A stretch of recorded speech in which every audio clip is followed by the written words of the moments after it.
अच्छा, हम लोग डिस्कस कर रहे थे प्राइमरी सेकेंडरी और टर्सरी अल्कोहल्स को कि प्राइमरी अल्कोहल कौन सी है, सेकेंडरी कौन सी है और टर्सरी कौन सी है।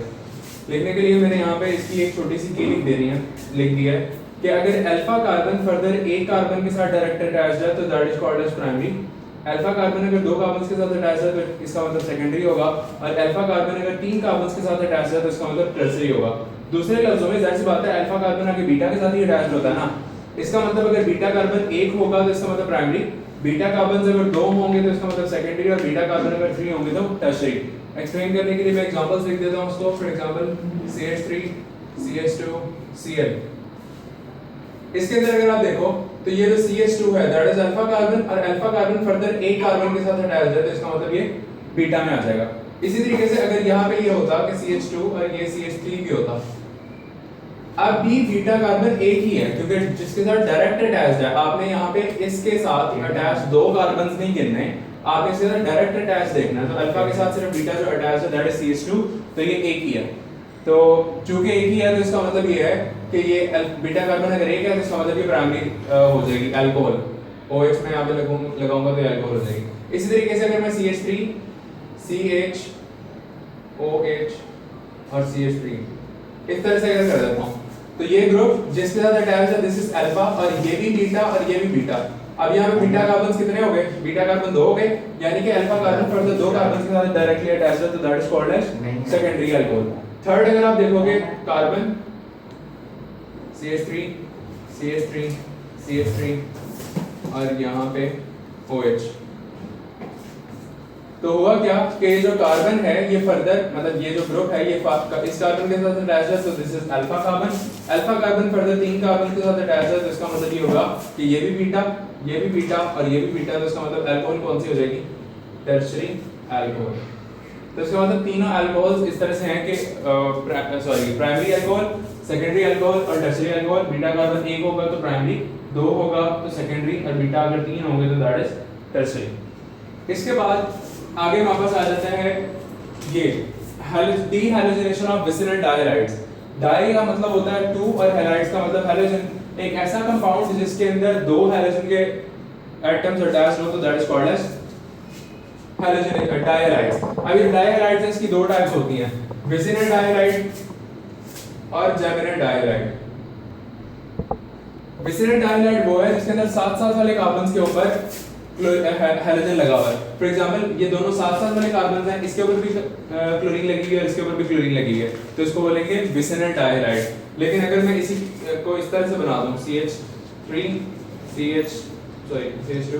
CH2 यहाँ पे भी हैलोजन लगाओ, यहाँ पे भी हैलोजन लगाओ। अब ये दोनों साथ साथ अटैच्ड है ना, तो अगर ये साथ साथ अटैच्ड है तो इसको विसिनल बोलूंगा, लेकिन अगर इसकी बजाय यहाँ पे लगाओ तो यहाँ पे अब ये दोनों गैप के साथ अटैच्ड है तो उसको जेमिनल बोलेंगे। तो यहाँ पे जो हमने डीहैलोजिनेशन करनी है वो विसिनल डायलाइड्स की करनी है। विसिनल डायलाइड्स की डीहैलोजिनेशन के लिए आप सिंपल उसके अंदर जिंक डस्ट ऐड करते हो। जिंक डस्ट जब आप इसके अंदर ऐड की तो ये एक जिंक दो क्लोरीन के मॉलिक्यूल्स देके ZnCl2 बना देगा। पीछे आपके पास स्ट्रक्चर बचेगा CH2 बॉन्ड CH2, तो बॉन्ड अपने आप डबल हो जाएगी। तो ये जो रिएक्शन है this is called as dehalogenation of vicinal dihalides, और विसिनल डायलाइड्स के थ्रू आपके पास बन जाती है यहाँ पे like alkene।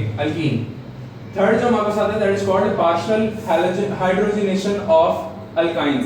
आप लोगों ने सेबेटियर-फेल्डेन्स रिएक्शन, इसी चैप्टर का जो पहला रिएक्शन है मैंने आपको बताया हुआ है, रेपिटेशन बहुत ज्यादा होनी है तो उसके लिए पहला चैप्टर आप मतलब लाइक पहला जो रिएक्शन है वो आपको पता है। और उस रिएक्शन के अंदर क्या होता है कि हाइड्रोजन हम लोग ऐड करते जाते हैं, और हाइड्रोजन ऐड करने की वजह से जो पहले ट्रिपल बॉन्ड होती है वो डबल में कन्वर्ट होती है, यानी कि अल्काइन अल्कीन में कन्वर्ट होती है, और अल्कीन जो है आगे फर्दर अल्केन में कन्वर्ट हो जाती है। मैं रिएक्शन एक दफा आपको रिकॉल करवाने के लिए यहां पे लिख देता हूं और फिर उसके बाद एक्सप्लेन करता हूं। मसलन आपके पास रिएक्शन है CH ट्रिपल बॉन्ड CH, इसके अंदर अगर मैं H2 ऐड करूंगा तो ये बनेगा CH2 डबल बॉन्ड CH2, लेकिन ये रिएक्शन यहां पे स्टॉप नहीं होता, ये रिएक्शन आगे भी चलता है। CH2 डबल बॉन्ड CH2, इसके अंदर फिर हाइड्रोजन ऐड होती है और बना देता है CH3 बॉन्ड CH3। लेकिन मसला ये है कि हमें यहाँ पे अल्काइंस से अल्केन्स नहीं चाहिए, हमें चाहिए यहाँ पे अल्कीन। तो जो अल्कीन चाहिए उसके लिए हम लोग को रिएक्शन यहाँ पे स्टॉप कराना पड़ेगा, और वो स्टॉप कराने के लिए हम लोग इसकी जो हाइड्रोजनेशन करते हैं that is partial hydrogenation of alkynes. अब पार्शियल हाइड्रोजनेशन ऑफ अल्काइंस के अंदर कैटलिस्ट का डिफरेंस आ जाता है। देखो आपको पता है, आपने पढ़ा हुआ कि जो अल्कीन्स होती हैं ये दो टाइप्स की होती हैं, एक होती है सिस और एक होती है ट्रांस। चैप्टर नंबर 7 के एंड पे हम लोगों ने पढ़ा था, पर थोड़ा सा मैं एक्सप्लेन कर देता हूं कि अगर बल्की ग्रुप्स एक साइड पे होंगे तो दैट इज सिस, और अगर बल्की ग्रुप्स दूसरी साइड पे होंगे तो दैट इज ट्रांस। तो यहां पे भी आपको रिएक्शन बताता है, वो कहता है अल्काइन लो, अल्काइन की आपने हाइड्रोजनेशन करानी है, लेकिन उसके लिए अगर आप कैटलिस्ट इस्तेमाल करोगे प्लैटिनम, DaSO4, बेरियम सल्फेट और क्विनोलिन, अगर ये इस्तेमाल करोगे तो जो अल्कीन बनेगी वो आपके पास सिस बनेगी। लेकिन अगर आपने सोडियम और लिक्विड अमोनिया इस्तेमाल किया तो जो अल्कीन बनेगी दैट विल बी ट्रांस। तो सिस और ट्रांस अल्कीन का डिफरेंस इस वजह से आ जाता है सिर्फ और सिर्फ कैटलिस्ट के डिफरेंस की वजह से, बाकी सारी चीज सेम है। तो पार्शियल हाइड्रोजनेशन होती है, अल्काइन से सिर्फ अल्कीन्स बनती हैं, लेकिन कैटलिस्ट के डिफरेंस की वजह से जो है आपके पास सिस बन जाती है और एक के अंदर ट्रांस बन जाती है। नेक्स्ट हमारे पास जो आता है दैट इज कोब्स रिएक्शन, और कोब रिएक्शन में आप लोगों को पहले ही करवा चुका हूं, मैंने आपको बताया था अल्केन, अल्कीन और अल्काइन तीनों की प्रिपरेशन के लिए अंदर जो है कोब रिएक्शन आएगा, और मैंने वहां पे आपको बताया था कि इलेक्ट्रोलिसिस है। जब हमने अल्केन का किया था तो मैंने आपको बताया था कि CH3 C double bond O Na, इसी तरीके से CH3 C double bond O Na, इसकी अगर मैं इलेक्ट्रोलिसिस कराऊंगा तो इन दोनों के दरमियान कोई बॉन्ड नहीं है, तो प्रोडक्ट के अंदर इसके दरमियान सिंगल बॉन्ड आ जाएगी। और इसी तरीके से अगर मैंने इनके दरमियान